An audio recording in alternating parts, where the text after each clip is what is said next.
Civic ভলেন্টিয়ারদের জন্য 15% seat সংরক্ষিত। পুলিশে কনস্টেবল পদে দ্রুত নিয়োগের জন্য এবার থেকে একটি লিখিত পরীক্ষা নেওয়া হবে। প্রথমে লিখিত পরীক্ষা হবে, তাতে নির্দিষ্ট কোয়ালিফাইং নম্বর পেলে মাঠ পরীক্ষার জন্য ডাকা হবে। তারপর হবে ইন্টারভিউ। চূড়ান্ত তালিকা তৈরির সময় লিখিত পরীক্ষা ও ইন্টারভিউয়ের নম্বর দেখা হবে।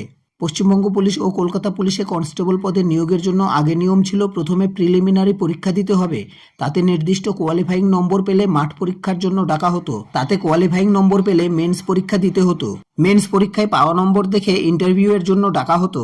নবান্ন সূত্রে খবর, রাজ্য পুলিশে 12,000 কনস্টেবল নেওয়ার ছাড়পত্র আগে পাওয়া গেছে। দ্রুত নিয়োগের জন্য এবার একটি পরীক্ষা দিতে হবে, তারপর মাঠ পরীক্ষা ও ইন্টারভিউ।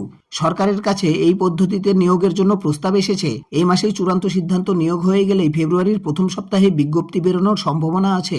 নতুন এই পদ্ধতিতে নিয়োগ করলে দ্রুত নিয়োগ করা সম্ভব হবে, তাই সরকার একটি পরীক্ষায় নিতে চায়। নিয়োগ করবে পশ্চিমবঙ্গ পুলিশ রিক্রুটমেন্ট বোর্ড। এছাড়াও এবার থেকে চূড়ান্ত তালিকা তৈরি করার সময় একটি রিজার্ভ তালিকা প্রকাশ করা হবে। গত কয়েকবার দেখা গেছে চূড়ান্ত তালিকায় নাম থাকা সত্ত্বেও অনেক প্রার্থী ট্রেনিংয়ে যোগ দেন না, ফলে ওই শূন্য পদ ফাঁকা থেকে যায়। তাই এবার থেকে রিজার্ভ তালিকা তৈরি হলে মেন তালিকা থেকে কোনো প্রার্থী জয়েন না করলে রিজার্ভ তালিকা থেকে নিয়োগ করা হবে। অন্যদিকে সিভিক ভলেন্টিয়ারদের জন্য 10%-এর বদলে এবার থেকে 15% শূন্যপদ সংরক্ষিত থাকবে, আর প্রাক্তন সেনাকর্মীদের জন্য 5% শূন্যপদ সংরক্ষিত থাকবে। বন্ধুরা, আজকের জন্য এতটুকুই। দেখা হচ্ছে পরবর্তী ভিডিওর সাথে। ততক্ষণের জন্য ধন্যবাদ।